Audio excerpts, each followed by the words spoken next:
Это программа «Актуальное интервью». В студии Иван Лазаренко. Здравствуйте.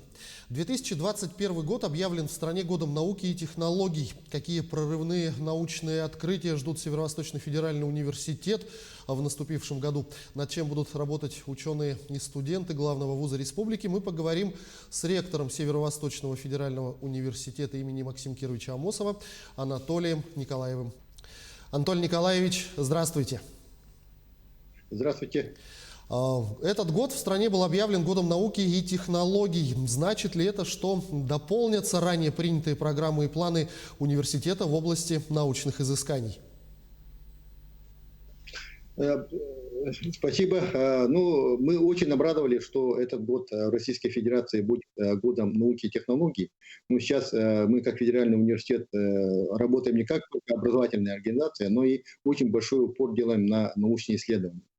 На данный момент мы разрабатываем свою программу развития, и в рамках вот этой программы, нашей программы развития, мы, конечно же, придерживаемся и той стратегии, которая принята указом Российской Федерации, это стратегия научно-технологического развития Российской Федерации до 1935 года. И накануне Нового года председатель правительства Владимир Мишустин распоряжением подтвердил программу фундаментальных научных исследований до 1930 года. И, конечно же, мы в рамках вот этих больших программ будем, в соответствии с этим программам, будем работать в научных исследованиях.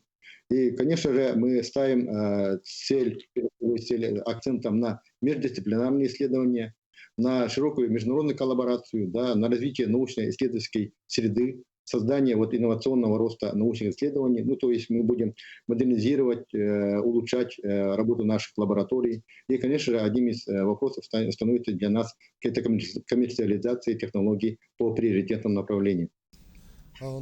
Университет, не секрет, развивается из года в год. Расскажите, пожалуйста, как будет развиваться научная деятельность университета и какие новые интересные проекты в этом плане запланированы?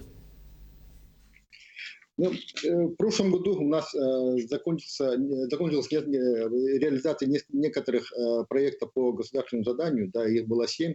Но в прошлом году мы подали по где-то 10 научных проектов, да, все они были поддержаны. Это проекты по исследованию и также климата, да, и новых технологий и так далее, и так далее. Мы в этом очень обрадовались, да, и у нас еще поддержано несколько мегагрантов, да, и впервые мы обрадовались, что поддержан мегагрант на сохранение языкового и культурного многообразия, да, и устойчивого развития Арктики, субарктики Российской Федерации.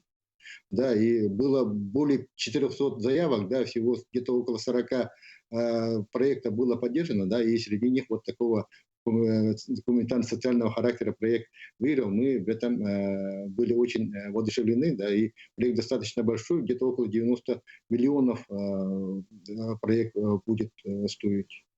Да, и кроме этого, мы в этом году открываем международную научную лабораторию по изучению климата и северных экосистем, да, и будем делать хорошую оценку и прогноз тенденций изменения климата и воздействия на природные экосистемы. В конце года мы узнали, что поддержано 2 проекта, да, наших молодых ученых, да, победителей гранта президента Российской Федерации. Это по сельхознаукам, да, адаптации к стрессовым условиям это растений. И один проект был по математике и механике. В целом по университету достаточно большое количество проектов, кроме как 10 проектов по госзаданию. Да, у нас еще и есть задания и проекты по фонду РФФИ. Сейчас ныне действует по университету где-то 50 проектов по РФФИ, 2 действующих проекта РНФ. И, конечно же, мы наращиваем потенциал и достаточно много делаем для того, чтобы привлечь большое количество молодых ученых, да, аспирантов, студентов. И в этом направлении, конечно, мы работаем и с ведущими учеными не только нашего университета, нашей страны, но и с другими учеными из других стран. Кстати говоря, о международном сотрудничестве. Расскажите, пожалуйста, как будет университет сотрудничать на международном уровне, как это сотрудничество будет все-таки трансформироваться с учетом неспокойной эпидемиологической обстановки?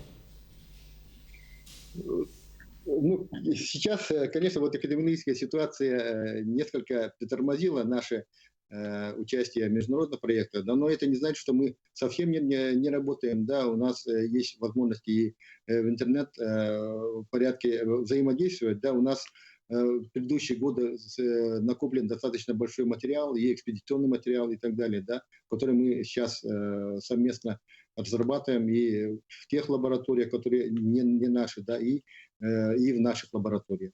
И кооперация вот этих данных, да, общая аналитика и так далее, конечно, делает достаточно хорошие выводы и публикации. Да. Ну, сейчас количество публикаций мы достаточно хорошо увеличили, да, и по результатам прошлых лет, да, мы их увеличили где-то до 700, это публикации Web of Science Scopus. Ну, когда, как мы начинали, стали федеральным университетом, у нас было где-то около 20 на весь университет, а сейчас более 700. Это, я думаю, достаточно хорошая динамика, да, мы не останавливаемся, да, и качество публикаций тоже становится хорошим, да, это как Q1, Q2. Ну, это те, кто знает и работает в науке, знают, что это достаточно хорошего высокого уровня журнала. У нас сейчас 2 выигранных гранта с участием зарубежных ученых, да, сейчас у нас есть и проекты по изменению климата, по изучению мамонтовой, достаточно хороший проект, да, и сейчас мы получили, конечно, поддержку от фонда Абу-Даби, да, поступила хорошая аппаратура, мы его установили, да, и сейчас уже будем запускать. В течение ряда лет мы совместно работаем с коллегами из Германии, да, и с институтом Альфреда Вегенера, да, и мы изучаем озерные экосистемы арктических территорий, ну и всей Якутии. Да. У нас хорошее участие в проектах Университета Арктики, мы инициаторы и возглавляем где-то 4-5 вот таких тематических тем по Университету Арктики, да, мы, конечно, можно перечислять и перечислять, да, и, конечно же, сейчас была сделана поддержка, да, по цифровизации языкового и культурного наследия коренных народов Арктики. Ну, этот проект стал проектом Арктического совета, да, и это один из ведущих проектов нашей страны. Мы этим тоже достаточно горды и тем, что вот это вот, получили поддержку и в этом направлении работаем. Буквально недавно закончилась республиканская конференция «Шаг в будущее». Я знаю, насколько я знаю, университет оказывает очень серьезную поддержку школьникам, будущим абитуриентам университета, ну и молодым, естественно, ученым. Расскажите, как идет подготовка научных кадров и много ли студентов все-таки выбирает на науку? Ну, для того, чтобы подготовить кадры, это не просто там, чтобы делать какие-то действия, чтобы они поступили к нам, находить кадры, это достаточно сложно. Да. Надо уже с детского возраста их заинтересовать какой-то темой, да, чтобы у них загорелись глаза. И вот как раз вот такая тема и такое мероприятие, как «Шаг в будущее», это та площадка, где вот как раз мы уже находим, открываем новые яркие личности. Я уже сказал, могу сказать, что точно они личности, да, у которых есть интерес к науке. Вот в этом возрасте они наиболее открыты, да, и показывают достаточно хороший уровень знаний. Но, конечно, при поступлении в наш университет мы уже начинаем их готовить не только вот как кадры для республики, для страны, да, но и присматриваемся к тем студентам, которые наиболее хотят заниматься научными исследованиями. Да. Сейчас уже приняты изменения в аспирантуре, и уже обязательным условием итоговой аттестации должна стать уже предзащита кандидатской диссертации. Да. Но если этого нет, да, то получается, они получат справку о том, что они учились в аспирантуре. Так что сейчас мы уже дали задание вот, научным руководителям и так далее, чтобы они пересмотрели свои планы, и чтобы уже в рамках аспирантуры мы получили достаточно большое количество кандидатов наук. Ну и в этом плане, конечно же, мы будем работать, чтобы у них были достаточно хорошие публикации и достаточно хорошего уровня научной темы, научной работы, чтобы в рамках вот этого они смогли защитить свои диссертации и становиться кандидатами наук. Анатолий Николаевич, я благодарю вас за эту беседу. Спасибо, что ответили на наши вопросы. Всего вам самого доброго. Спасибо. Это была программа «Актуальное интервью». Над чем будут работать ученые и студенты главного вуза республики в этом году, мы говорили с ректором Северо-Восточного федерального университета Анатолием Николаевым. Берегите себя и своих близких, обязательно носите маски и соблюдайте дистанцию в общественных местах. Ну и, конечно, дезинфицируйте руки. До встречи в эфире.